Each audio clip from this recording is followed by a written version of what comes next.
Chancellor for Student Affairs and had the opportunity to chair goal 3 of the strategic plan. So the handout that you have was what we submitted to Chancellor's Council for review kind of back April, May.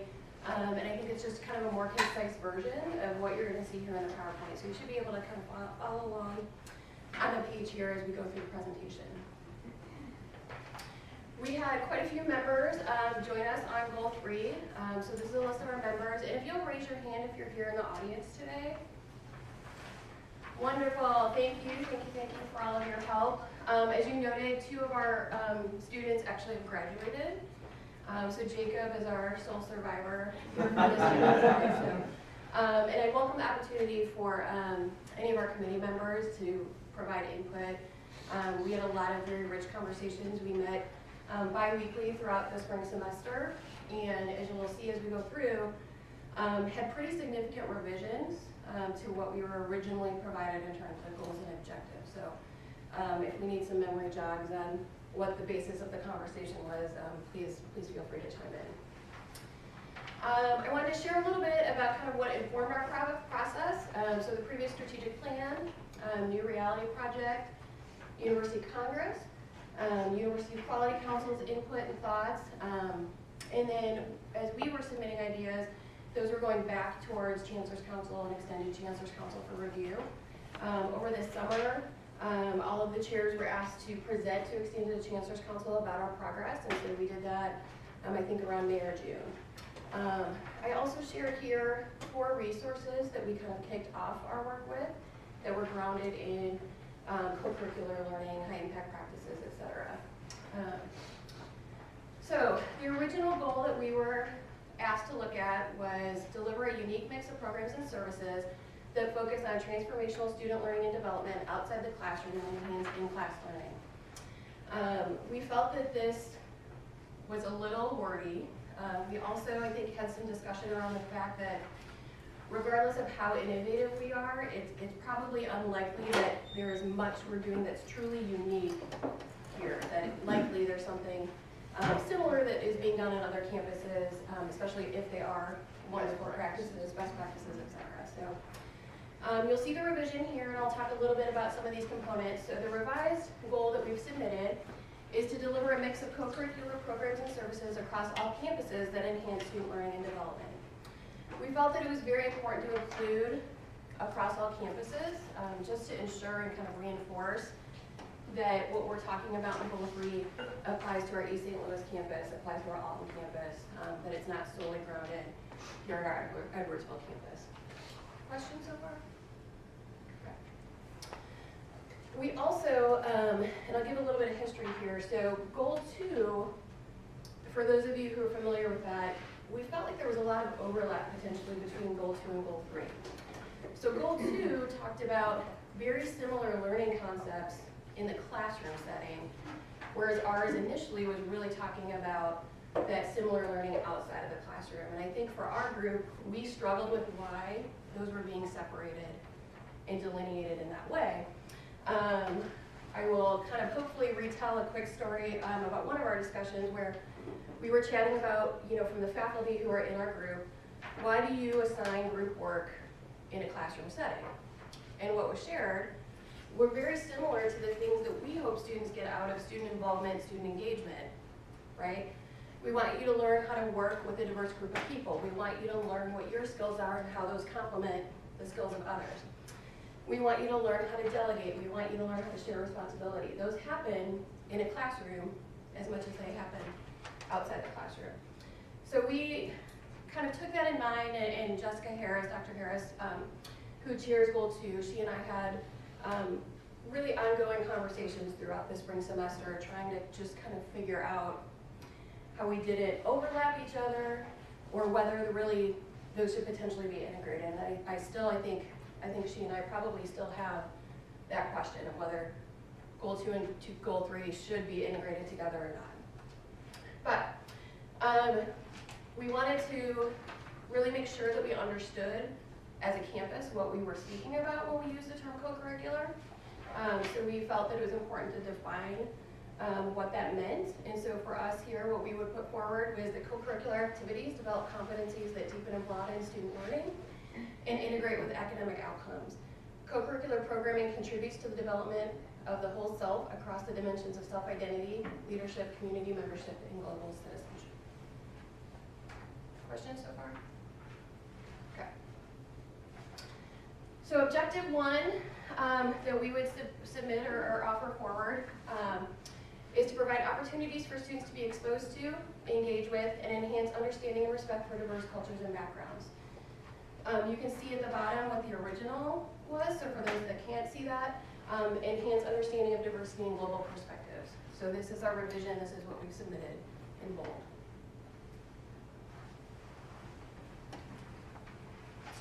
Objective 2, deliver opportunities for students to develop social responsibility, which is a revision from the original, which was to provide opportunities to develop social responsibility at SIUE and the community and beyond. That was really more just a language simplification. For objective 3, we proposed providing meaningful campus engagement opportunities that allow students to develop progressive leadership roles and skills. Originally, that objective read to provide inclusive, high-impact experiences and student-led opportunities for meaningful campus engagement. A lot of our discussion around this revision really focused on a desire, I think, to make a little bit more intentional pathways for student leadership and learning. That you would start, as an example, kind of in the co-curricular student organization side. We would hope a student would begin their leadership journey as a member. Then maybe they become part of a committee, they become a committee chair, they become the president, that there's a progressive responsibility.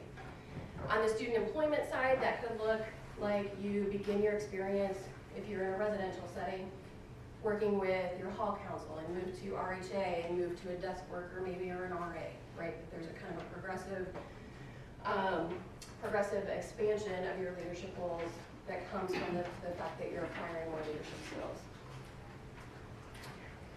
Objective 4, embed opportunities for the development of life skills and competencies throughout the student experience. This is a revision, a little bit of a revision from embedding opportunities for students to acquire skills in practical and professional competence in all aspects of the student experience. We had a lot of discussions about the term life skills and what that means, trying to get past this idea that what happens out of the classroom are soft skills, that they're somehow less than, because I think when you speak with employers, they see what I would call life skills, or we kind of chose to call life skills or marketable skills as also a pretty critical component to the hiring process. And so that was where some of that revision came from. And then objective 5, originally read to facilitate the development of our students' abilities to engage in civil discourse while developing accountability for their own actions. Really, probably in our last meeting, we made the decision to eliminate that because we felt that what we were talking about here was really probably embedded in goal 4, that if you're learning how to have, if we expect you to learn how to have civil discourse and be accountable for your actions, that is part of the life skills and competencies that we're speaking about in goal 4. Okay? All right, and so I know the text here is a little bit small, but which is why I handed these out. So in terms of the dashboards, to jump back to objective 1, unless do we want to stop? Are there any questions on 1 through 5? That's 4. Okay. So for objective 1, we put forth about 7 different dashboards, metrics that could be considered as part of the dashboard for the strategic plan moving forward. I think the key things with this one, we pulled a couple data pieces or data points that we already collect through NESI. We believe that study abroad and potentially sponsored programs, events, and activities and courses could be collected. But you'll see later that we just really want to stress that anything that is supposed to be collected in a format that needs to be reported, we need to make an institutional investment in the reporting process. Right now, going back to the last strategic plan, I think there's a lot of places where we say we want to capture, we want to grow the number of programs around leadership that we provide, but there's actually not a mechanism in place to do that. You have to go about 5 different places, ask 5 different people. And so we wanted to make sure that we put forth that if it's an annual reporting piece, that we have to invest as an institution in the actual data collection end of that and how we do that. I think the other key piece for us on objective 1 related to diversity and inclusion especially was we wanted to make sure that we had alignment with the existing D&I strategic plan. It doesn't make sense to create new metrics. It makes sense to say, if these are the metrics in the D&I strategic plan, these are also the same metrics for the institutional strategic plan. So if you want to take a second to look at the dashboards for objective 1, let me know if you have any questions or any comments from the committee if I'm missing anything.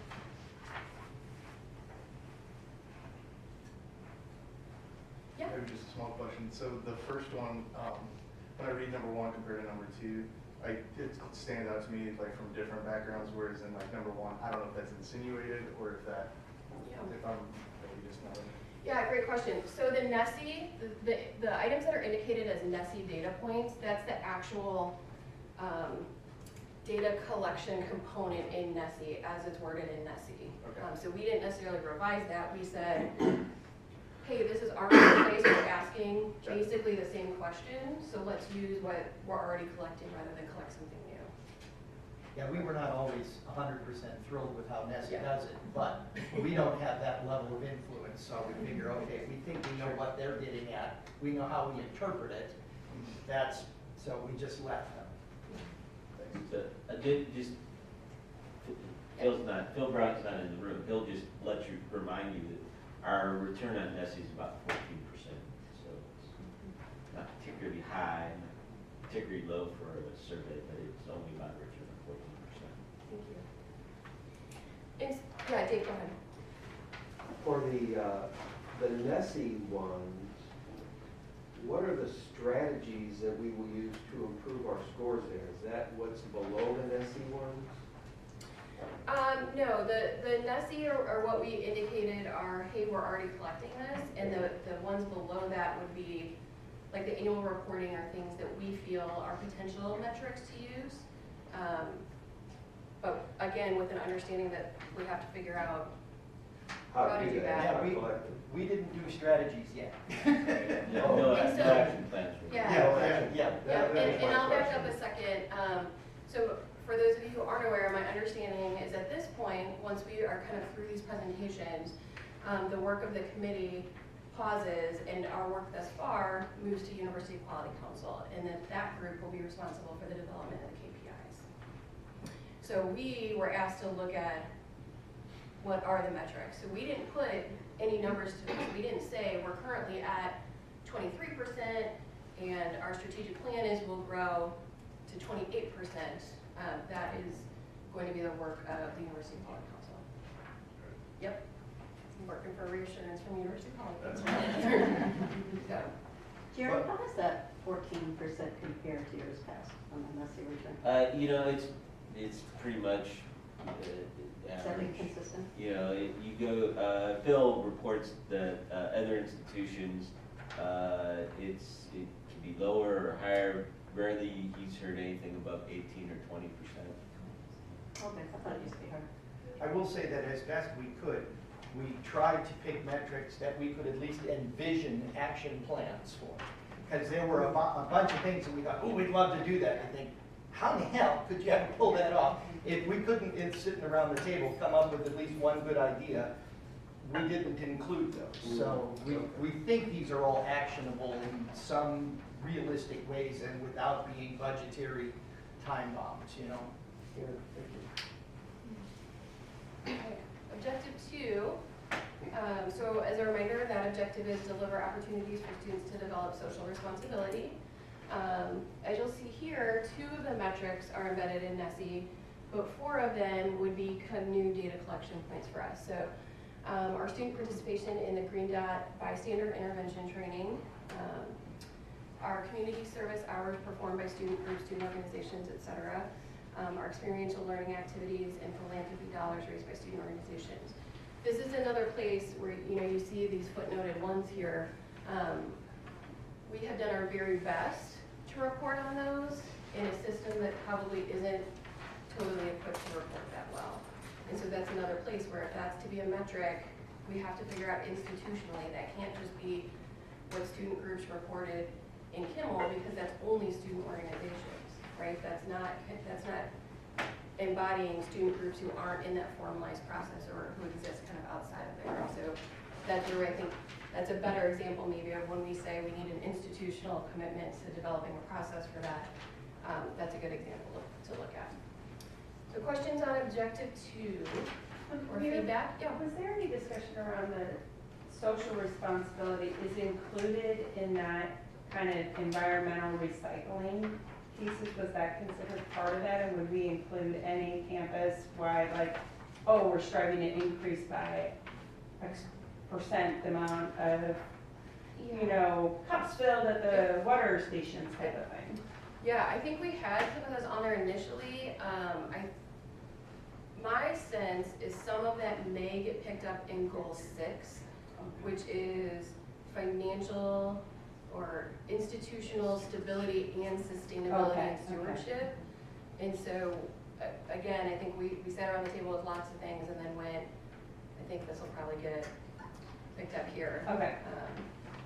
But yeah, The that was Quality definitely. Council, we hope, since they have the umbrella view, Yeah. if it's not there, they can put it back, and you can Right. imagine putting that right in that green dot one.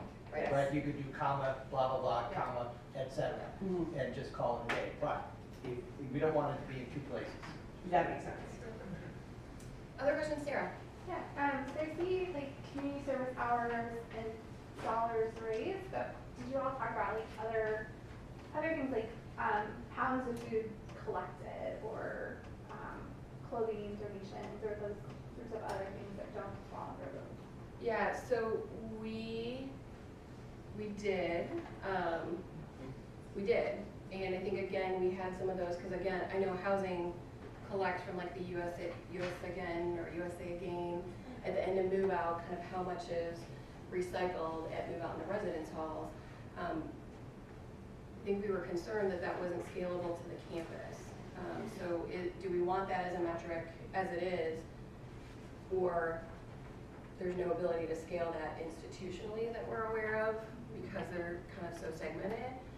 But I think we can definitely put that in the notes for Quality Council to say, what are those other kind of sustainability, social responsibility pieces that may end up here or may end up in that goal 6. And we don't have to capture everything. This is intended to be representative. If we're raising dollars, we're also raising candidates, and we're also raising other things, and this is sort of a sampling, you know, it was our thinking. Because certainly there's, you know, but to try and put a number on in-kind donations is a lot more complicated than just saying, okay, we got X thousands of dollars. But we'll put that in the notes, Sarah, before we pass them on to QC. Any other, Dave? Yeah, I really like that comment, because we can get so bogged down in reporting everything that it's not worth the money and time. Yeah, I think, as Duff said, we really struggled with putting things down that would create an undue burden to collect and report. That if we are not capable of reporting it, should we have it in our dashboard? Juxtaposed against how do we challenge ourselves, like how do we not just say, well, we just don't collect it, so we shouldn't be doing it? Challenging ourselves on some points to say, we should be collecting this, here's where we're kind of prioritizing those pieces for now. Other thoughts on objective 2? Great discussion and feedback, thank you. So objective 3, probably objective 3 and 4, I would say, took a bulk of our discussion, or probably some of the richest discussion I think that we had. So objective 3 was to provide meaningful campus engagement opportunities that allow students to develop progressive leadership roles and skills. And so if you want to take a look at the dashboard pieces there, we looked at, again, those first 2 NESI items, but then really the next 3 are, they're a bit of a challenge to the campus. It's a bit of the committee saying, we should be doing these for students, so we've got to figure out a way collectively and institutionally to do them. So we'd really like to look at an assessment of student leader learning outcomes for those holding leadership positions, either by application, appointment, election, or employment. So looking really broadly to say, for the institution, we believe leadership means you applied for it, you were appointed to it, you were elected, or you were hired. That we're not segmenting it into only organization equals leadership, or only this lane equals leadership, and trying to look at embedding that into what we do across all aspects of the university. That does not exist currently, and while that's something that I don't think it would be burdensome, I think it's the matter of creating an institutional pre-test, post-test, and then the delivery method and collection of that is the piece I think to be navigated. The next point would be that student participation in comprehensive student record and co-curricular transcript. This does not exist currently on this campus, but we feel is important. I'll share with you, Callie, who served on our committee, in our committee discussion was like, man, if I could take a co-curricular transcript to an employer, like, that's what I need. I need to be able to tell this employer, like, not just I did all these things, but here's how it connects to what I learned, and here's proof that I learned it. And so for those of you not familiar, I think we want to move a little bit past the co-curricular transcript, which is often this list of, I did this, it equaled this, to a comprehensive student record where there's rubrics attached and there's an assessment of the student's learning, not just you participated in this, so you must have learned this. We don't have that currently, but we aspire institutionally and wanted to make sure that we kind of put that forward as something that we thought was important for this goal. And then lastly is the participation in formal leadership development programs. So questions about objective 3? Comments, feedback? Yeah. For an institution of our type and size, how likely are other institutions to have like the co-curricular transcript and student record that you're kind of speaking? Or, So I would argue that there are many that have them and have had them. And so we have the software, we have a relationship with a software company that has that, but this is not a tack on to somebody's existing job is the problem, right? Like somebody really has to be dedicated to developing pathways, developing learning outcomes, engaging across the campus. This isn't like I flip the switch and the software does it all. And so that's the piece I think that most campuses at this point are aligning their student experiences with NACE competencies and what career education and career employers are seeking from candidates and saying, yep, here's how we do that. Because that's what we're here to do is develop those marketable skills for students, develop that pipeline to employment. And that's what they expect from us as well. That's what students expect at this point from us. Good question.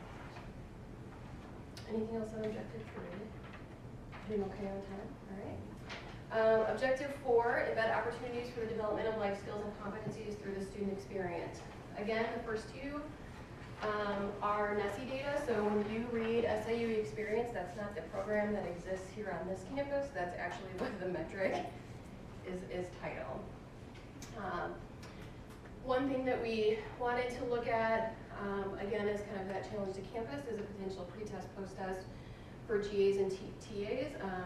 We had a lot of discussion in our group about, well, most of what we've been talking about is probably transferable to grad students. It's probably not transferable at the same rate and with the same impact as it would be for undergraduates. And so we wanted to make sure that I think within the GA and TA realm, especially looking at as a leadership component as well, and that engagement in what students are learning during that experience. The next one, the Sky Factor Student Employment Assessment, is a survey that we administer within student affairs now, but it's really broad enough to be for any student employee on campus. And so hoping to kind of take that, again, institutionally, if we're sitting on a resource that we're only using in a corner that could be used globally, I think that challenge of the campus to say, let's make that an expectation as well. And then student participation in events, programs, and experiences that we believe develop life skills and competencies. And again, that links back to that annual reporting piece and making sure we have a mechanism and have established pathways for achieving those life skills and competencies. Questions, comments, feedback on objective 4? So under the student participation in co-ops, internships, field experiences, and such, was there any discussion or any thought about including a research experience, such as participating in IRCA or being hired on a sponsored grant? Yeah, so I think, so Jerry, this one is a NESI data point, so we didn't change the language of it. I think we saw that, I think we specifically did talk about IRCA and some other pieces and saw that probably falling in this participation. Program, I guess we would include that as student participation in a university program, or as a program. So I think it's easy to read that and think what we're talking about is, you know, an evening program put on by women's studies, but I think we were thinking of it We're thinking more much more broadly. And I believe also goal 2 specifically is outlining IRCA and co-ops and some of those pieces in their piece related to high impact practices. Goal 2, not objective. Yep.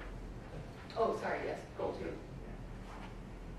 You just might, you know, make a note that somehow that there is that research experience. Okay. Because it doesn't really come out in the language. Okay, great, thank you. A lot of the things that are formally transcriptable already I tend to stay away from, and because they're captured elsewhere. But IRCA is not, and neither is, if you're hired on a grant, Yeah. that's not transcriptable. Okay, great, thank you.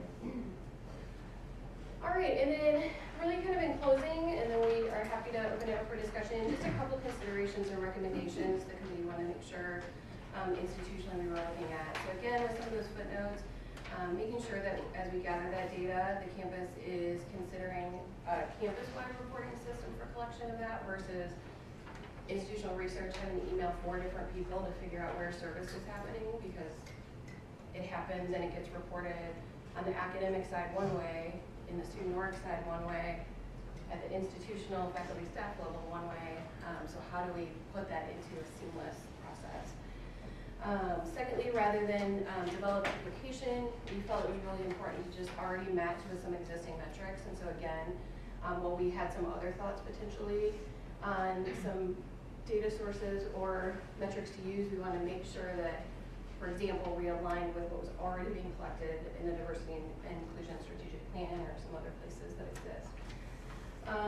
Again, we just would encourage the campus to look at the implementation of a comprehensive student record, co-curricular transcript.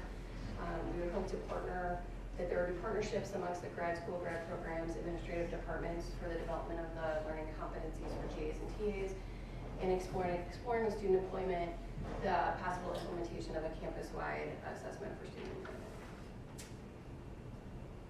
And that's all we have. Questions, comments, feedback, thoughts? Yeah. Is there any data out there on how employers are using the comprehensive student record? I'm just curious how often they are looking at it, how they're using it, how they're interpreting it. I'm just wondering if anything you can. So I think it depends what, and we are so far from being there yet, I would say. I think the comprehensive student record to me is as much about teaching students how to talk about their experience as it is actually handing a piece of paper.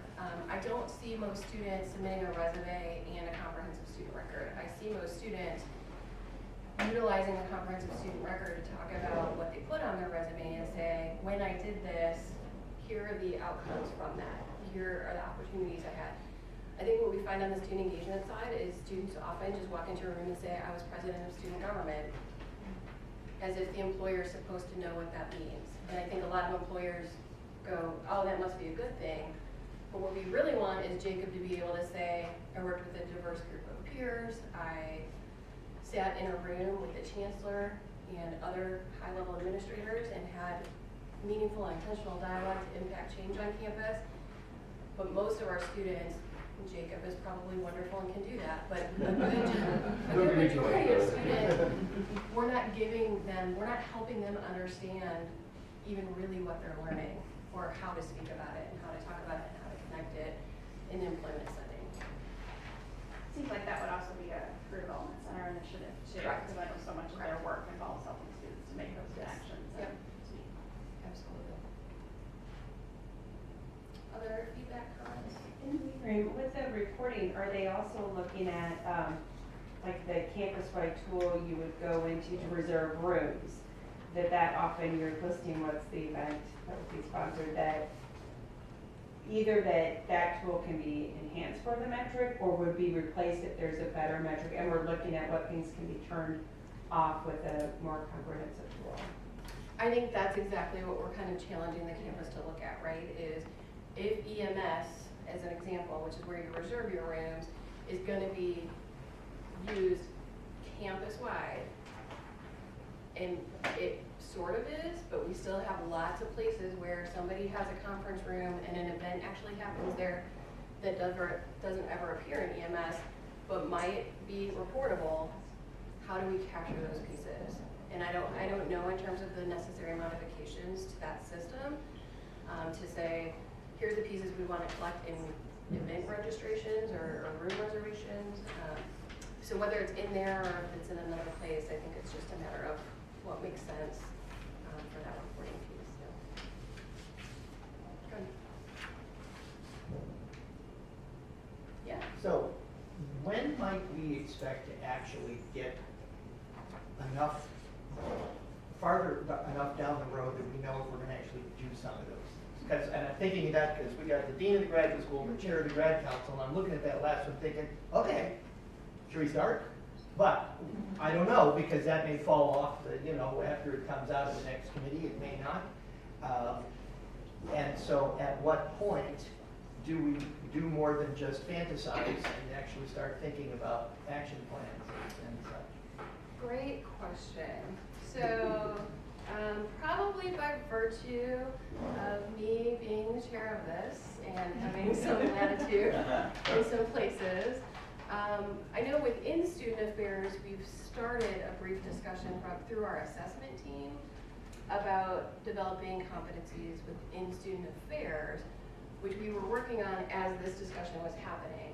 And so we haven't yet reached to the graduate school because we weren't really even sure yet what we were doing. We just knew from feedback from our GAs that their experience was extremely varied across our own department in terms of what they felt they were getting. And so we felt a need to kind of be more intentional and be more consistent. And so that group, I think, is only on their second meeting. And so as they get a little bit more in place, they know that the intent is to connect with the grad school on that one.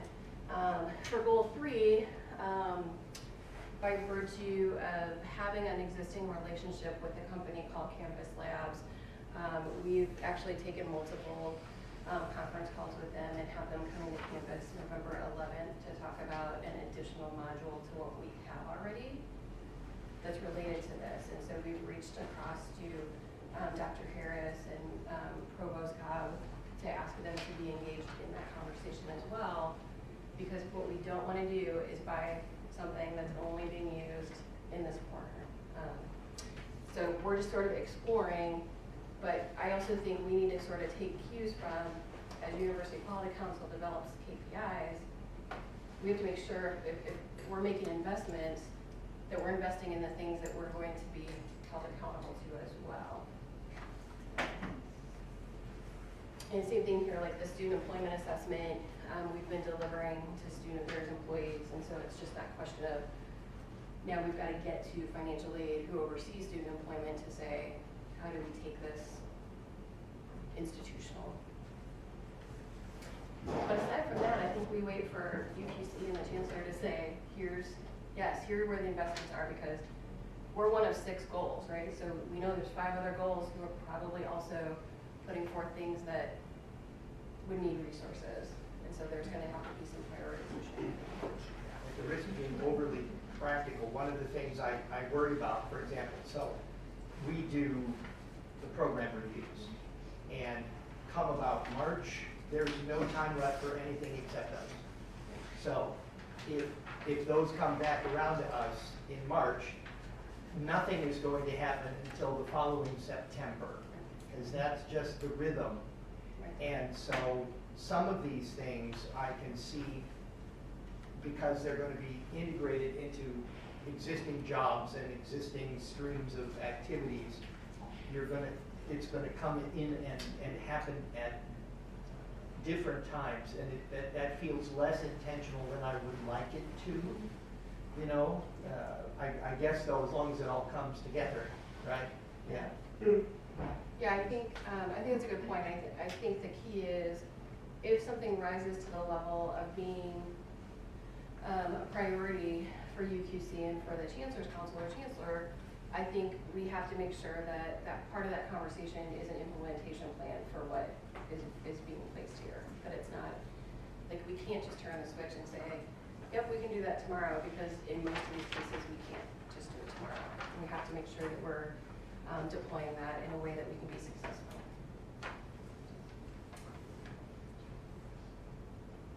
One other question, what was, with objective 2, we say deliver opportunities, and other places it said provided opportunities. Was there intention with, that we said we would deliver them versus provide? I felt like we were just trying to diversify. Yeah, where just, you said it. yeah. Yeah, I think we were just trying to diversify Okay. so that everyone If you wasn't. go back to some of the original wording though, versus what we were doing, yeah, go way back. Because one of the things that we were pushing back against was, you know, we would provide an opportunity for students to do things, as opposed to the students will do the things. Because we cannot force anybody to do anything. Yeah. And some of the original wording was beyond our capacity. You know, you can lead the horse to water, right? So we were trying to say, we're going to do our best to put forth good opportunities for students to choose these things, as opposed to they will, which felt both too top-down and too impossible for us to actually accomplish. And that makes sense, because that was my one concern with objective 2, was it put too much onus on us that we deliver the opportunities and that responsibility is ours, versus all we can do is provide it and, you know, encourage, but it would be on the students to do that.